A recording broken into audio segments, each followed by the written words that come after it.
பஞ்சத்தை ரசிக்க வேண்டாமா? சரி, கடன் தான் இருக்குது, ரசிக்க வேண்டாமா? கடனை ரசிங்க, வாங்க, வாழ்க்கை மாறி போயிடும். ஐயோ இவ்வளோ பெரிய கடன் இருக்குது, ஐயோ இவ்வளோ பெரிய கடன் இருக்குன்னு சொன்னால் புலம்பல் ஆவி உள்ளே வந்து சாத்தம் உள்ளே ஏறி நீ சீக்கிரம் செத்துருன்னுவான். ஒரு கயரில் தொங்க வேண்டியது வரும். அங்கே நீதியிடுவது போல போய் ஒரு பாவியை ஆண்டவர் கொன்றார். அவன் சொல்கிறான், கரெக்டாக பாவியத்தை ஆண்டவர் கொண்டிருக்கிறார். நீங்கள் சொன்னது சரி, பாவம் செய்கிறவன் சாவான். 2 பேரும் சாக நினைச்சான், அவசரத்தை பிழைச்சிட்டான். பார்த்தா என்னை விட மகாபெரிய பாவியாக அவள் இருக்கிறாள். ஆகவே பாவம் செய்கிறவர்களை எல்லோர் முன்பாகவும் கடிந்து கொள் என்று சொன்ன வேதவசனம் நிறைவேறியிருக்கா இல்லையா? அவள் நீங்கள் தூக்கில் தொங்காமல் இருக்கணும், என்ன செய்யணும்? பாவத்தை விட வேண்டும். அவர் கழுவினார் என்று நம்பினால் சாவு உங்கள் வீட்டுக்குள்ளே சப்தமில்லால் வந்து உட்காரும். உற்சாகமாக கையை தட்டலாமா? இந்த தெய்வம் நம்ம தெய்வம், நல்ல தெய்வம்.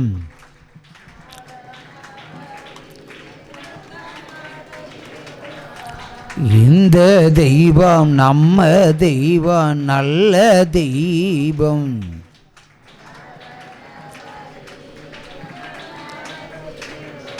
அல்லேலூயா! உற்சாகத்தோடு சத்தமாக ஒரு அல்லேலூயா, கம்பீர சத்தமாய் ஒரு அல்லேலூயா. நம்முடைய வாழ்க்கை மாறப்போவதற்காய் நன்றி சொல்லி ஒரு அல்லேலூயா. இனி யாராவது ஒருவர் ஒரு வசனத்தை சொல்லலாம். கொஞ்சம் கடினமான வசனத்தை பார்த்து சொல்லுங்கள். ரொம்ப ஈஸியாக தானே இருக்கும். லூக்கா, யோவான், இதெல்லாம் ரொம்ப சொல்லுங்க. அது வசனம் லூக்கா 15:7 பைபிள் இருக்கும், எடுத்து படிங்க. லூக்கா 15:7. அதுபோல மனம் திருந்துகிற அவசியமில்லாத 99 நீதிமானை குறித்து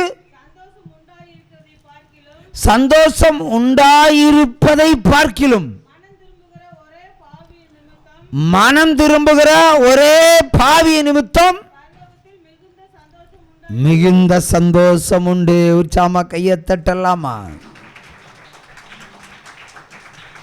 இப்போ நீங்கள் இவ்வளோ பேர் இருக்கிறீங்க, எல்லாரும் நீதிமான்கள் லிஸ்ட்டில் நீங்கள் இருக்கிறீங்க. உங்களை குறிச்செல்லாம் ஆண்டவர் பொருட்டாக்கிறத மாட்டார். ஆனால் இதில் ஒரு பாவி இருப்பான் பாருங்க, ஒரு பாவி. இன்றைக்கு ஒரு பாவி மனம் திருந்துவான்.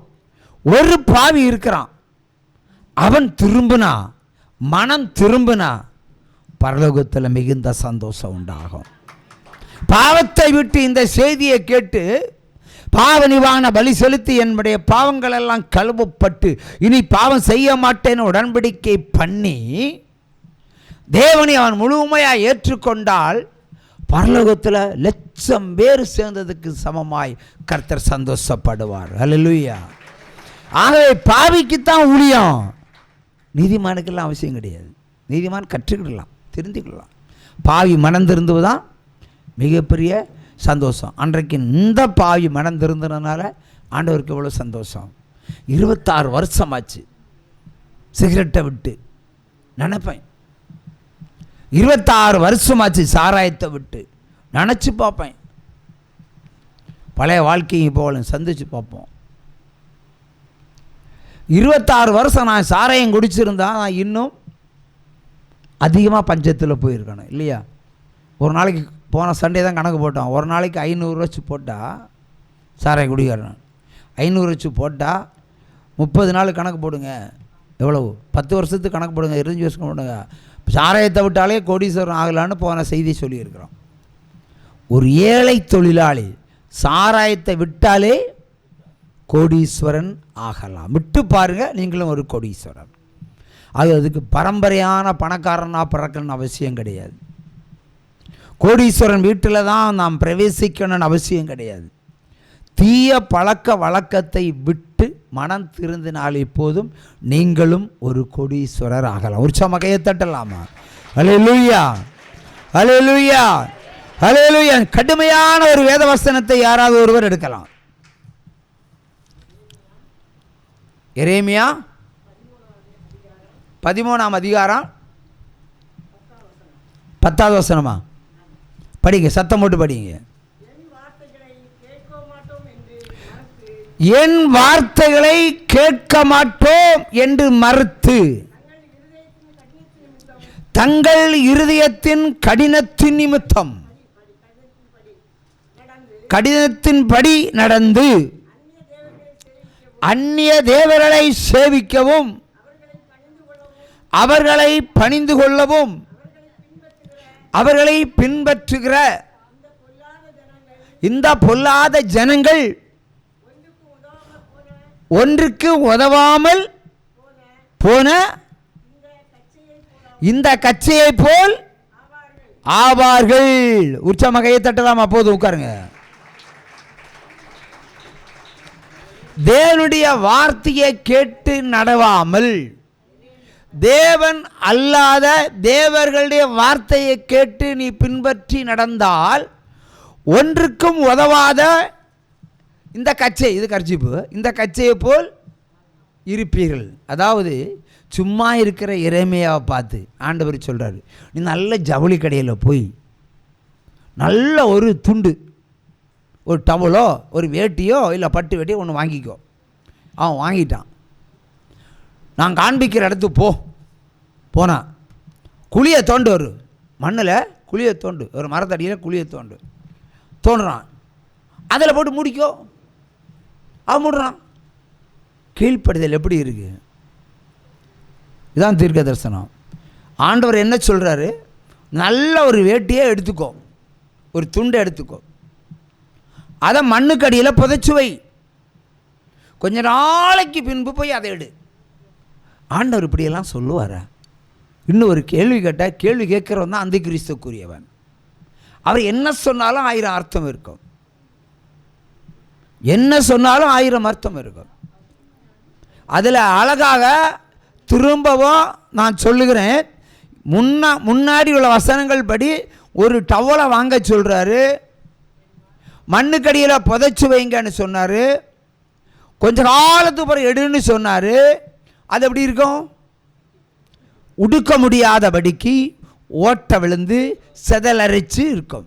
இதே மாதிரி கர்த்தருடைய வார்த்தையை கேளாத மனுஷன் இப்படி ஒன்றுக்கு உதவாத துண்டு மாதிரி இருப்பான்னு சொல்லியிருக்கிறாரு. ஸ்ட்ராங்காக தானே சொல்லியிருக்கிறாரு. இப்போ கீழ்ப்படிந்தா அலங்காரம், கீழ்ப்படியாம அலக்கழிப்பு, கழிச்சு போட்டுருவார். ஒன்றுக்கு உதவாத வேட்டி மாதிரி உங்களை ஆக்கிடுவேன்னு சொல்கிறாரு. இதை வேணா ஒரு அந்த கிறிஸ்துவை போட்டு இந்த ஊழியக்காரன் இப்படி சொல்கிறான், ஒன்றுக்கு உதவாத மாதிரி ஒன்று ஆக்கிடுவேன்னு அப்படி விட்ட போட்டு அவன் வைரலாகி அவன் பணம் சம்பாதிப்பான். இப்போ நிறைய பேருக்கு திட்டம் என்ன, எவனையாவது பிடிச்சி உள்ளே போடுறானோ வைரல் ஆகும். அவனை யூடியூப்பில் காசு இல்லைன்னா யூடியூப் தொடங்குறதுக்கு காசு அவசியம் கிடையாது. ஆனால் தொலைக்காட்சி நடத்துறதுக்கு காசு வேணும். 25 லட்சம் ரூபா உண்டைக்கு தான் ஒரு மாதம் டிவியை ஓட்ட முடியும். எனக்கு அவனுக்கு ஒன்றுமே கிடையாது. அவனுக்கு ஒரு சின்ன செல்ஃபோன் மட்டும் போதும். அதில் 4 ஊழியக்காரில் தப்பாக பேசுகிறது, அங்கே போட்டு விடுறது, உடனே வைரல் ஆகி என்னுடைய மனைவியினுடைய கூட பணியாற்றிய ஒரு ஆசிரியை என் மனைவிக்கு ஒரு வாட்ஸ்அப்பில் போட்டிருக்காங்க, உன் புருஷனுக்கு புத்திமதி சொல்லிக் கொடு, இனி காணிக்கை குறித்து பேசக்கூடாது, காணிக்கை குறித்து தேவ நாமத்தை தூசிக்க கூடாதுன்னு சொல்லு, அவனை பேச விடாத, பிரசங்கமே பண்ண விடாதன்னு என் மனைவிக்கு கட்டளை. யார் அந்த கிறிஸ்து? நான் சொல்லுகிறேன், காணிக்கை குறித்து வேணா தொடக்கம் முதல் முடிவு வரைக்கும் என்னால் பேச முடியும். யார் அந்த கிறிஸ்து? இவ போய் உண்டியில் போய் காணிக்கை போடக்கூடாது முதல்ல, அப்படி தானே? ஒரு தொலைக்காட்சியை வீட்டில் இருந்து பார்க்குறீங்க, அதுக்கு பின்னாடி, அது முன்னாடி என் முகம் தெரிஞ்சாலும் அந்த முகத்துக்கு பின்னாடி என்னுடைய அழுகையும் கூட இருக்கும். இந்த தொலைக்காட்சி நடத்துறதுக்கு நான் அழுகிற அழுகை என் மாணவிக்கே தெரியும். இப்போ தான் மைக்கில் சொல்லுவேன், இதுக்கு முன்னாடி சொல்லவே மாட்டேன். வேற ஒரு அந்தி கிறிஸ்து நிற்பானா இது மாதிரி? அவன் காசு இல்லைன்னு நிற்க மாட்டான், தொலைக்காட்சி மூடிட்டு போயிட்டே இருப்பான். காசு வந்தால் தான் பண்ணுவான். இப்போ மோன்சிலாசர் சேனலில் கூட நிறைய ப்ரோக்ராம் வரும், பொலிட்டிக்கல் ப்ரோக்ராம்லாம் வரும். இங்கே பொலிட்டிக்கல் ப்ரோக்ராம் வருதா? வரல, என்னை மட்டும்தான் பார்க்க முடியும். வேறு ஊழியக்காரன் வந்தால் அதையும் காசு வாங்கிடலாம். அது கூட பண்ண விடல ஆண்டவர். பாடுகளோடு தான் வருகிறது.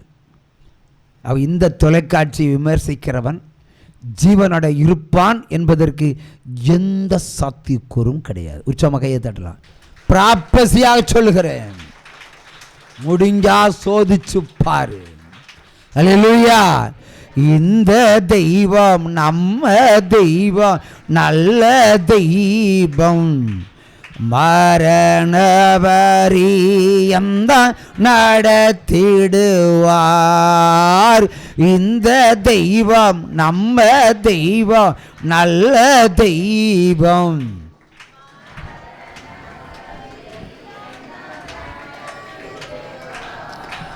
எத்தனையோ இடர் சூழ்ந்தாலும்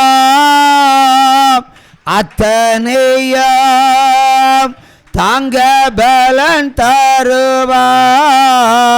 அந்தி சந்தி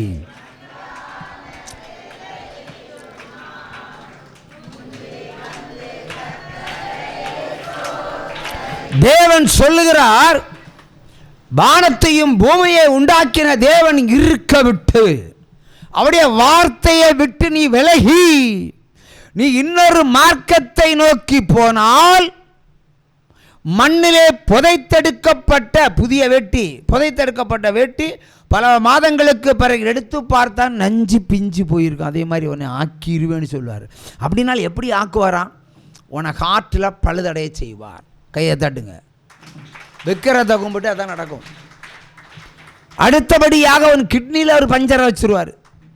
கையை தட்டலாம். ப்ராப்பசி தான். ஒழுங்கா ஒன்று போக முடியாது, ஒழுங்கா டூ பாத்ரூம் போக முடியாது. இப்படி எல்லா விதத்திலும் அவன் சரீரத்தை நொறுக்கிடுவார் ஆண்டவர். இதான் சத்தியம். கையை தட்டுங்க. அப்படி தான் பண்ணுவார். அப்படி தான் பண்ணிக்கிட்டு இருக்காரு. எந்த கிறிஸ்தவன் நல்லா இருக்கிறான்னு சொல்லுங்க போகும். புறமதக்காரன் நல்லா இருந்தாலும் நீங்கள் நல்லா இருக்க முடியாது.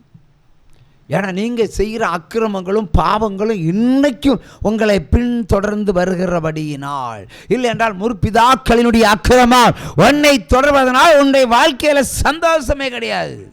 யார் ஹாப்பியாக இருக்கிறது சொல்லுங்க பார்ப்போம். சந்தோஷமாக இருக்கிறவங்க கையை தூக்கி பாருங்க பார்ப்போம். உண்மையாக கையை தூக்கணும். சந்தோஷமாக இருக்கிறவங்க யாராவது கை தூக்குங்க. ஒருவரும் இல்லை, ஒருவரும் இல்லை. அதான் உண்மை. தமிழ்நாட்டில் அப்படி தான் இருக்கா கிறிஸ்தவர்கள். பணக்காரனாலும் சமாதானம் கிடையாது, பணம் இருக்கும் சமாதானம் கிடையாது, சொத்து இருக்கும் ஆஸ்தி இருக்கும் சமாதானம் கிடையாது. இல்லைன்னா பிள்ளை சிகரெட் அடிப்பான், இல்லைன்னா பிள்ளை கஞ்சா அடிப்பான். நிறைய கேஸ் அப்படி தான்.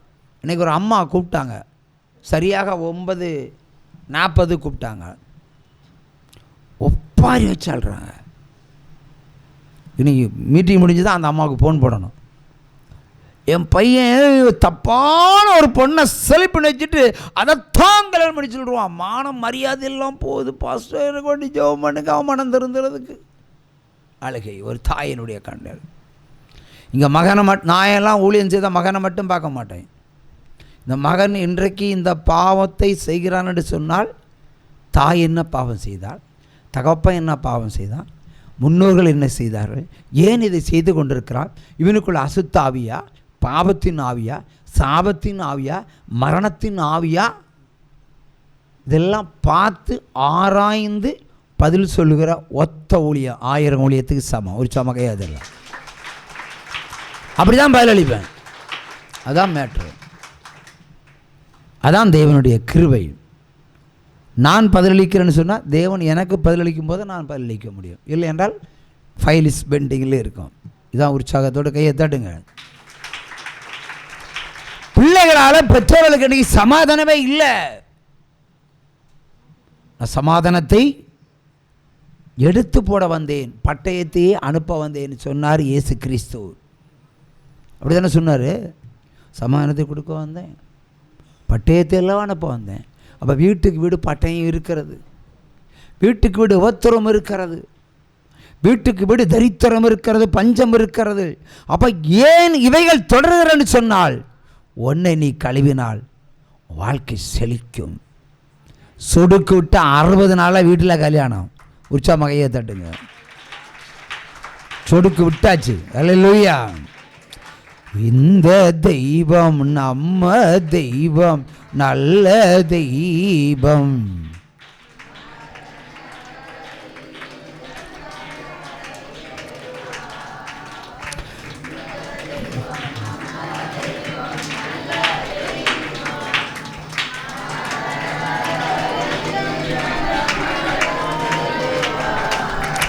தேவன் சொல்லுகிறார், தேவனுடைய வார்த்தையை கண்டு நடுங்குகிறவனை நான் நோக்கி பார்ப்பேன் என்று. யார் வசனத்தின்படி நடுங்குகிறது?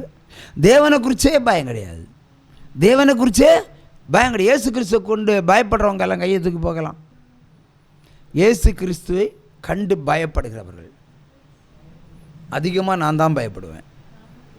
ஏன்னா அவர் சொல்கிறத நான் சொல்லலைன்னா என்னையே தீர்த்து கட்டிடுவார். அதுக்கு ஒரு example, Chennai Kattabomman street, Chennai Kattabomman street, நாகர்கோவிலை சேர்ந்த ஒரு சப் இன்ஸ்பெக்டருடைய மகன் அங்கே குடியிருக்கிறான். அங்கே குடியேற வைத்தது நான் தான், இந்த ஊழியந்தான். காலங்கள் கடந்தது. அவனுக்கு நான் ஒரு கட்டளை கொடுக்கிறேன். தேவன் எனக்கு ஒரு கட்டளை கொடுத்தார். அந்த கட்டளையை அவனுக்கு கொடுத்தேன். நான் செய்ய வேண்டியதை அவன் மேலே வச்சேன். அவனு செய்யலை, வேற ஒன்றும் இல்லை. பீச்சில் சென்று, சென்னை மெரினா பீச்சில் சென்று ஒரு 100 ரூபாய் காணிக்கையை நான் காண்பிக்கிற விதவியிடத்தில் கொடுன்னு சொன்னார். என்கிட்ட சொன்னார். நான் 100 ரூபாய் சென்னையில் கொண்டு பீச்சுக்கு சென்று அதை செலவு பண்ணி நான் 2000 4000 செலவு பண்ணணும். நான் போகலை. அவர் ரொம்ப வேண்டிய விசுவாசி ஆனதுனால 100 ரூபா மணி, அன்றைக்கெல்லாம் ஜிபி எல்லாம் கிடையாது, மணி ஆர்டர் பண்ணி கொடுத்தேன். இந்த பணத்தை கொண்டு ஒரு பீச்சில் போய் ஒரு விதவையிட்ட கொடுத்துருன்னாச்சு. அவனும் அதை செய்யலை. நள்ளிரவு 12 மணி நம்ம ஜப நேரம், உச்சகட்ட ஜப நேரம். நீங்கள்லாம் கொரட்டை போட்டு தூங்குகிற காலத்தில் எல்லாம் நாங்கள் என்ன பண்ணுவோம்?